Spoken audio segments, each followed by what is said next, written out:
Bom dia, bom dia! Seja muito bem-vinda a mais um Café com a Aline. Tudo bem por aí?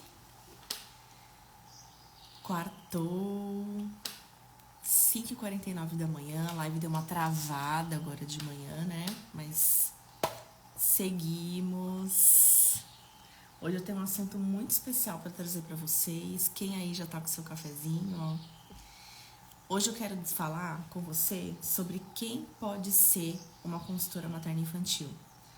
Esse assunto é muito importante, visto a quantidade de enfermeiras e outras profissionais da saúde que têm me perguntado, né? Quem é que pode ser consultora materno-infantil? Como que a gente faz para explorar essa atividade? Exatamente o que faz essa profissional. Então hoje a live ela é bem direcionada para essas pessoas que têm curiosidade de o que faz e quem é que pode ser consultora materno-infantil, tá? Deixa eu colocar aqui nos comentários. Quem pode ser consultora materno-infantil? E o que faz a consultora materno-infantil, né? Para trazer bastante clareza aí pra gente de todas as atuações dessa profissional, desse mercado aí que tem crescido nos últimos anos, né? E eu não sei se você sabe, mas esse mercado fora do Brasil, ele é muito mais vasto do que aqui, né? Fora do Brasil existe até uma categoria profissional bem delimitada dessas mulheres que ajudam outras mulheres, né? Muito parecido com as doulas, inclusive, né? Elas são assistentes dessas mulheres em todas as questões desse planejamento da maternidade, incluindo os itens do enxoval, baby planner, né? Organização do quarto do bebê, organização dos itens da maternidade do bebê. Então, fora do Brasil, essa profissão ela tá bem disseminada, assim, né? Já é bem reconhecida mesmo. E aqui no Brasil, a consultora materno-infantil, ela começa através da consultoria de amamentação, do aleitamento materno. Mas, nos últimos anos, muitos profissionais que trabalham com aleitamento materno perceberam que atuar somente na consultoria pós-parto de amamentação ou na consultoria preventiva do aleitamento materno já não bastava mais, né?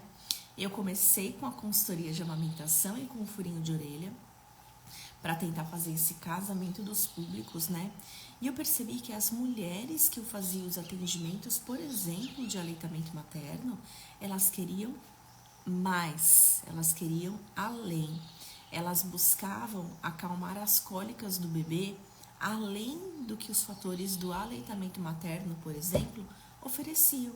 Elas buscavam acalmar o bebê sem recorrer à chupeta, né, através da técnica do 5S, por exemplo, que é muito conhecida, mas também usando outras técnicas, outras terapias, né, que vai além dessa questão do aleitamento materno, além da questão da amamentação.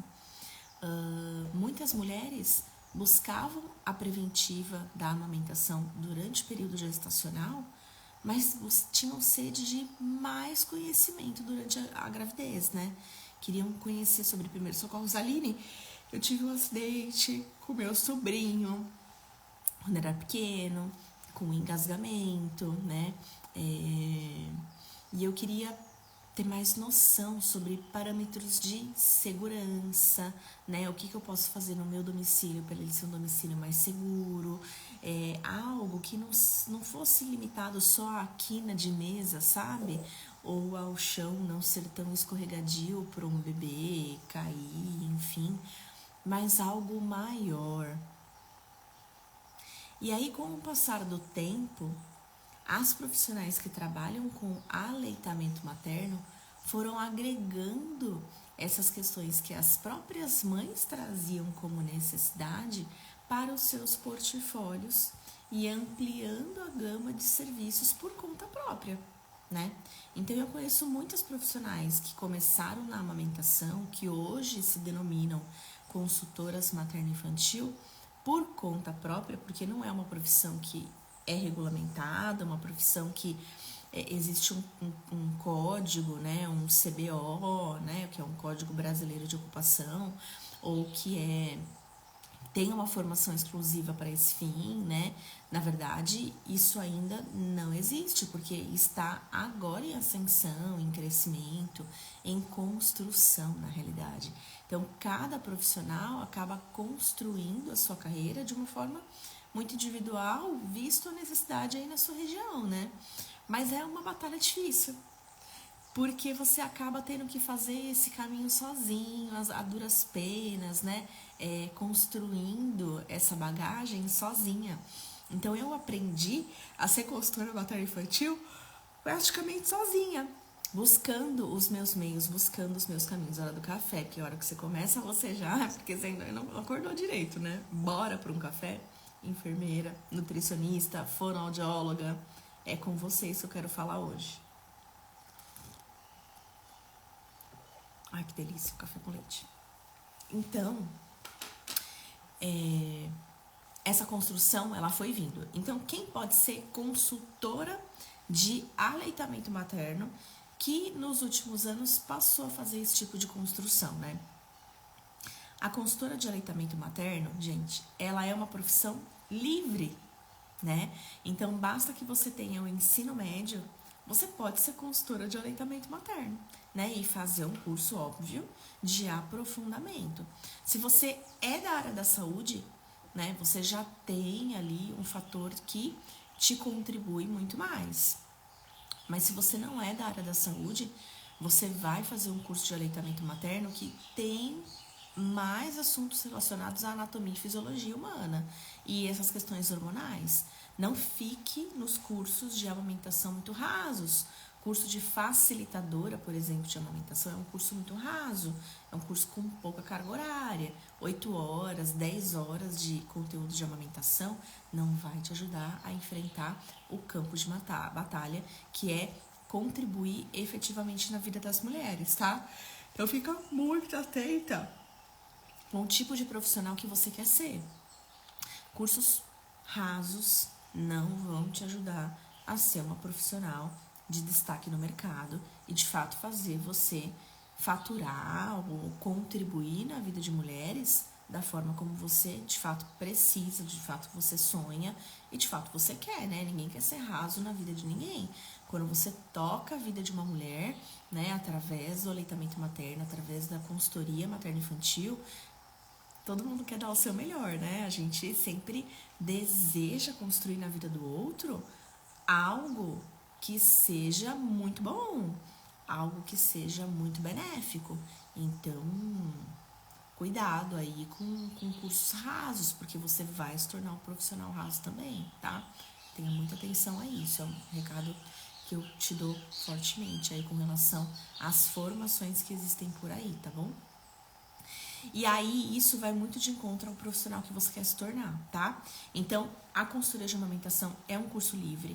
Basta que você goste do público materno-infantil, que você tenha uma certa afinidade com o aleitamento materno, né? E você passe, então, a explorar uma formação que você se conecte, que seja profundo da forma como você gostaria, de acordo também com o seu nível de conhecimento. Então, quanto menos da área da saúde você é, mais profundo esse curso precisa ser, né? Então, invista em formações pesadas que de fato vão transformar a sua carreira e vão te fazer um profissional de sucesso.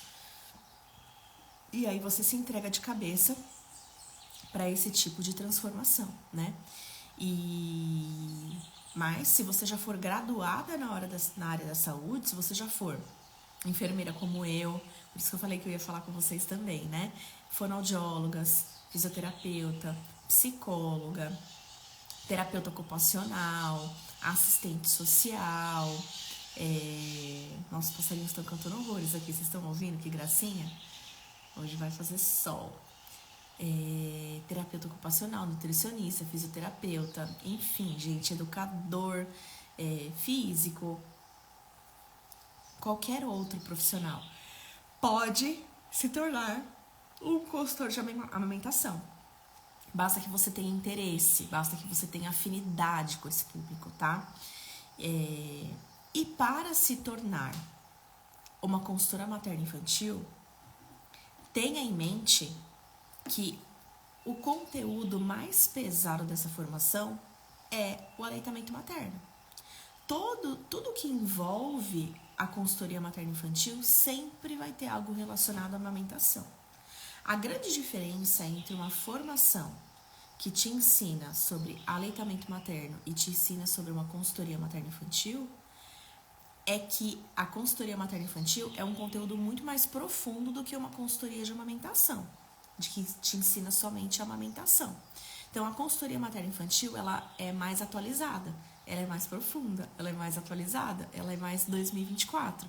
Então, por exemplo, no FCMI, que é a minha formação para consultoras materno-infantil, eu ensino, além de um conteúdo pesado e profundo de aleitamento materno, para quem é da área da saúde e para quem não é da área da saúde também, eu ensino todas as outras questões que ao longo da minha carreira eu vim observando que as mães têm grande necessidade de conhecimento.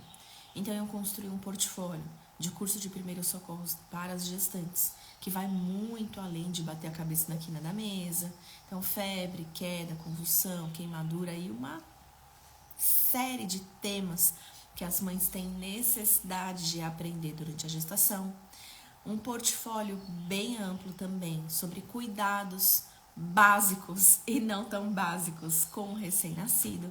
Então, técnicas de banho, higiene das roupinhas, corte de unha, como vestir as roupinhas e como tirar a roupinha do bebê, né? Os banhos, por exemplo, gente, eu não falo só de banho de banheira. Aliás, eu até condeno um pouco o banho de banheira, né? Como mãe de 2 que sou também, e a experiência individual de cada profissional precisa ser levada muito em conta. O Breno teve banheira, porque culturalmente a gente tem banheira nos domicílios, mas depois que eu aprendi da técnica do banho do chuveiro, da facilidade, da conexão entre pai e filha num banho de chuveiro, acabou. A Bianca não teve banho, não teve banheira de jeito nenhum, porque a gente morava num apartamento pequeno e banheira ocupa muito espaço, dá muito trabalho de encher e esvaziar, e o banho de chuveiro aumenta muito a conexão entre os nossos filhos e os cuidadores, né? Então é um momento muito de pai e filha, e a gente preservou isso através do banho de chuveiro, né? Então em casa a Bianca sempre tomou banho de chuveiro, e o Breno, logo depois de 3 meses, também foi pro chuveiro, e eu abandonei a banheira porque eu não queria ficar com esse perrengue não, né? Então eu acabo puxando a sardinha pro banho de chuveiro, e eu ensino as famílias a dar banho de chuveiro, e muitas famílias dão banho de chuveiro e depois me dão um feedback, né, de como foi esse banho de chuveiro, e é fantástico os retornos que eu recebo, tá? Então, tudo isso também vai de encontro com um pouco da sua experiência e da sua vivência. Às vezes você não é mãe, mas você já trabalhou em maternidade e já ensinou X assado cozido, e aí você já teve feedbacks positivos, e isso já é um passo além ali na sua capacidade de ministrar conteúdos, já é uma experiência, uma vivência que precisa ser levada em conta, tá? Então não fica com medo de começar, não fica com medo de pôr o pé na água por conta disso, né? Para tudo na vida a gente tem a primeira vez, tá?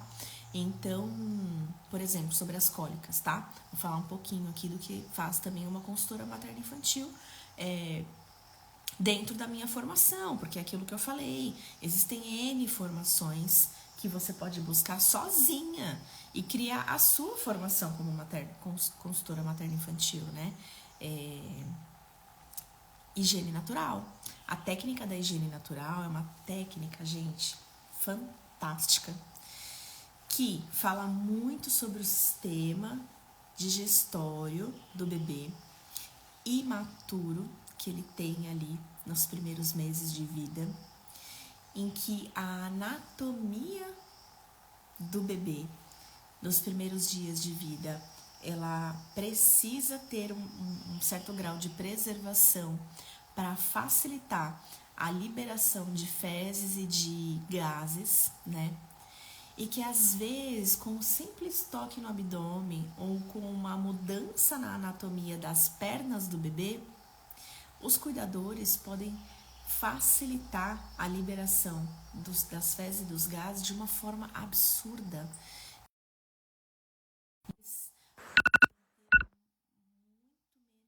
Ou até zerar os gases e os problemas para evacuar, né? E é muito fantástico falar sobre a técnica de higiene natural para os casais durante a gestação, mas é mais fantástico ainda ensiná-los no período pós-parto, que é quando eles já têm ali um bebê que evacua deitado, numa fralda que tampa ali o bumbum, que faz um papel de impedir a liberação das fezes de uma forma que aquelas fezes saem livremente. Se você for parar para pensar o que uma fralda faz no bumbum de um bebê, aquilo meio que oclui, né, a liberação do cocô no bumbum do bebê. Tenta você fazer cocô deitado, né? Ah, nossa, mas eu já sou um adulto, não importa, né? A nossa anatomia ela não foi feita para isso. E eu trabalhei 12 anos em hospital, né? E eu via muito a dificuldade dos idosos em evacuar deitado. E tinha muitos idosos que pedia para pelo menos ficar de cócoras na cama berço, né? Que era a cama hospitalar, para conseguir evacuar, né?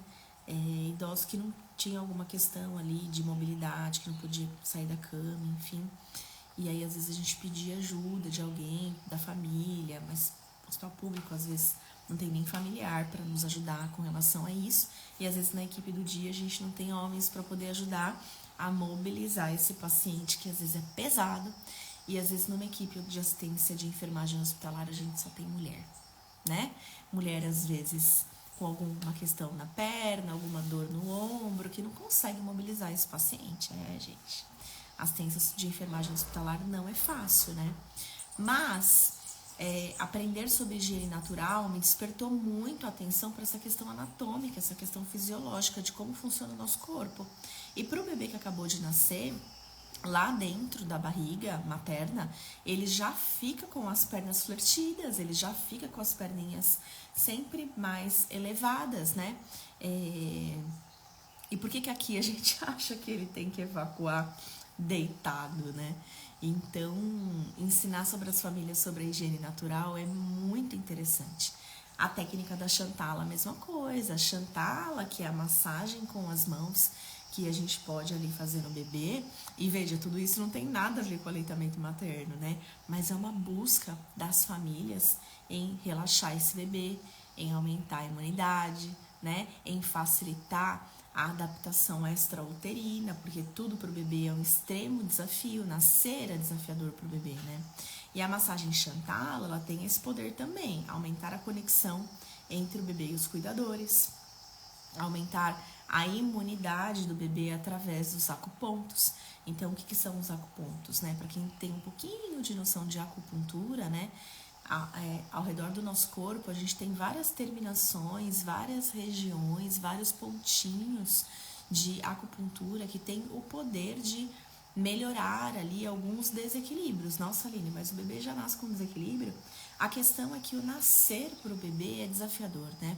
Sair do ambiente intraútero, onde ele estava mergulhado ali no líquido amniótico, e agora ter a sua pele exposta ao ar, onde ele não pode nadar livremente como ele nadava antes, né? Onde ele tem que lidar com o tecido tocando a sua pele, onde ele tem que fazer os seus excrementos numa fralda, né?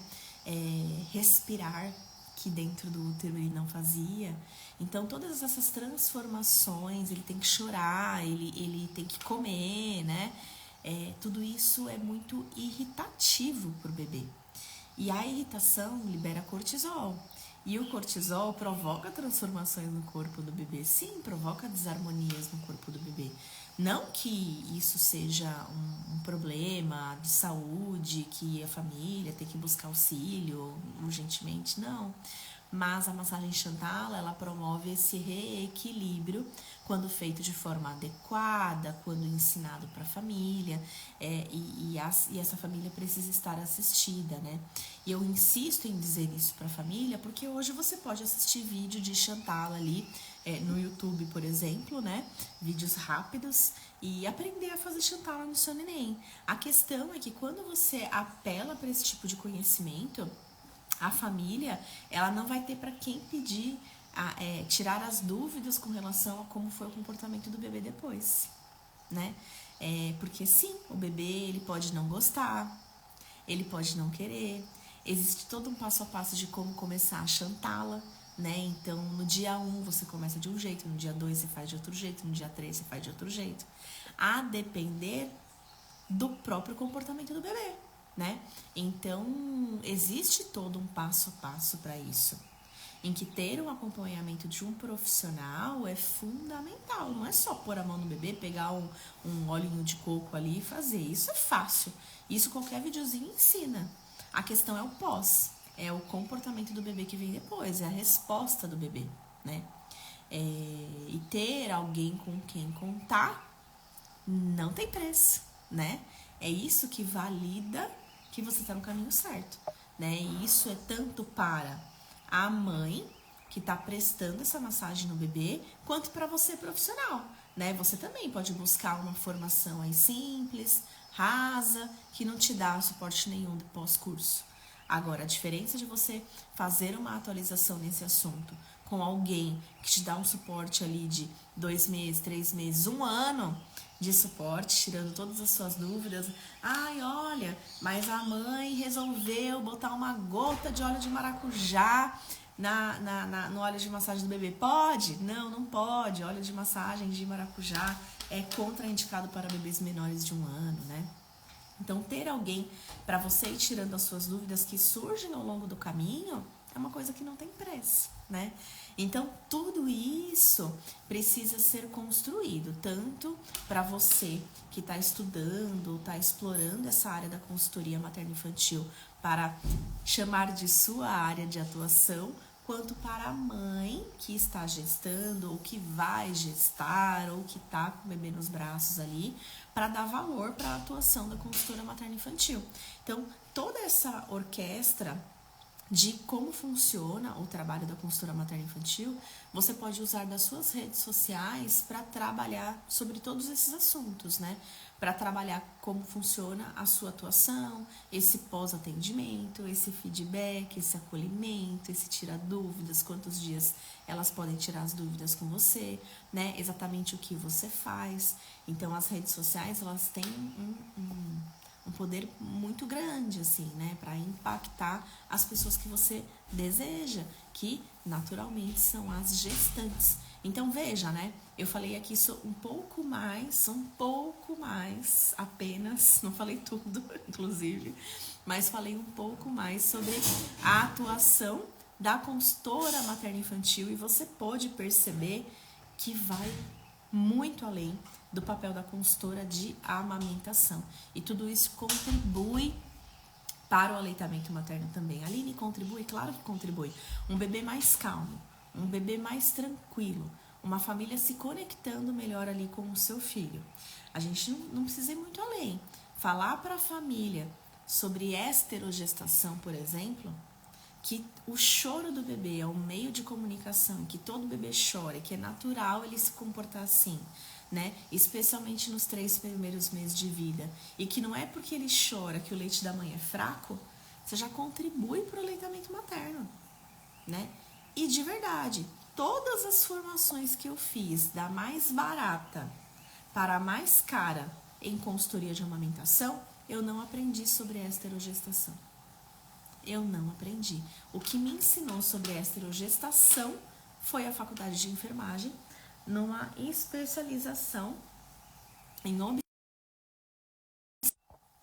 que eu realizei num curso de humanização da obstetrícia, que eu aprendi sobre esse termo esterogestação, tá? Então, tudo isso se comunica. E a consultora materno-infantil, ela tem o papel de trazer essa clareza para a família, Quem é esse bebê? Quem tá chegando no meu lar? Qual vai ser o comportamento dele? Por que que ele chora? Por que que não é a amamentação que tá provocando isso? Não adianta só você dizer que tá tudo bem com a amamentação. Olha, ele tá ganhando peso bem, tá bom, mas por que que ele chora tanto? Por que que mesmo ganhando peso, por que que mamando direitinho, eu não tenho lesão mamilar, a minha mama tá flácida, tá tudo bem com a amamentação, ele tá ganhando peso, mas por que que ainda assim ele não dorme à noite? Por que que ele dorme de dia?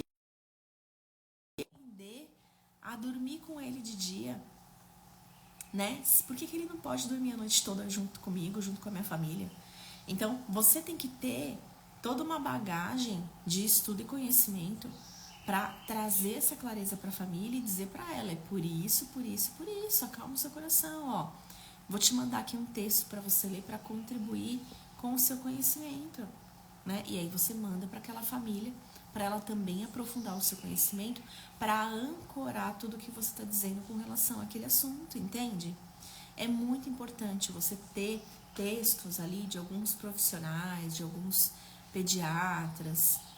Tem um antropósofo que eu gosto muito também, que fala sobre o desenvolvimento do bebê nos 3 primeiros meses de vida, que eu pego pequenos textos e contribuo ali com as mães. Então, fazer essa colaboração com as mães é necessário. Só falar de aleitamento materno, só ser consultora de amamentação, tem sido muito bom, né? Contribuir com o aleitamento materno já é muito rico para muitas famílias. O leite materno é ouro, isso não está em discussão. Mas só falar de amamentação nos últimos anos já não basta mais. As famílias, elas têm sede de mais conhecimento, elas precisam de mais. Elas precisam muitas vezes de uma auriculoterapia, uma sementinha na orelha para acalmar a ansiedade, né? Já aconteceu de eu ir em domicílio e fazer aurículo até no pai, que estava ansioso, choroso, mais do que na própria mãe, né? Chateado, por quê? Expectativa versus realidade, né? Ele achava que ele ia dar conta de manter aquele cenário muito harmonioso. E aí chega um bebê, um gremlin, eu sempre brinco assim, né? Bebê no hospital é um bebê, bebê em casa é outro bebê. Ele pode virar um gremlin logo nas primeiras noites, né? E às vezes eu falo isso nos cursos de gestante, eu boto até uma imagem ali do gremlin, né? O bonitinho, o gremlin, depois que ele tem contato com a água. E aí as famílias ficam, mas será? Mas será?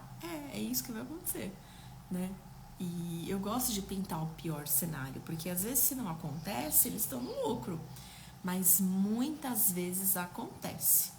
E aí é que eu falo, aí é que entra a consultoria da massagem Chantala, aí é que vai entrar a auriculoterapia nessa família, se eles julgarem necessário, a consultoria dos óleos essenciais ali para contribuir com a harmonia desse ambiente e tudo que for bem-vindo para que essa família lide da melhor forma possível com os 3 primeiros meses de vida desse bebê.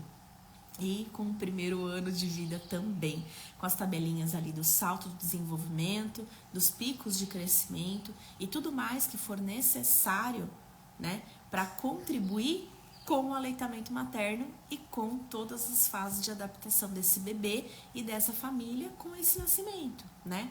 Então veja, futura consultora materno-infantil, essa área é para todas vocês que amam sobre o maternar, que se identificam com o papel da mulher e da família nessa questão do nascimento, né, que se identificam com tudo isso, que querem explorar uma nova categoria profissional, seja como plano B de atuação, seja como plano A, seja hoje como plano E, que no futuro vai virar um plano A, né?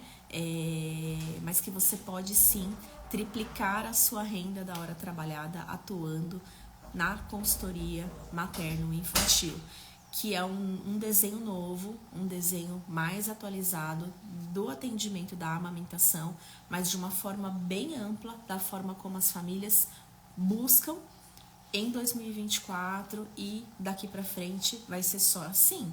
Só ser consultora de amamentação já não basta mais. E você precisa ter clareza disso para que de fato você se mantenha no mercado, tá bom? É isso que eu vim trazer para vocês hoje. Vejo vocês na sexta-feira. E quem sabe na sexta-feira o assunto seja sobre triplicar essa renda, trazer mais clareza sobre o que é triplicar a renda da hora trabalhada, para que você entenda exatamente o sentido dessa frase e compreenda melhor a atuação da consultora materno-infantil com mães e bebês, né? Triplicando a renda da hora trabalhada aí nessa diferenciação do seu local atual de trabalho. Certo? Boa quarta-feira para vocês. Um beijo grande.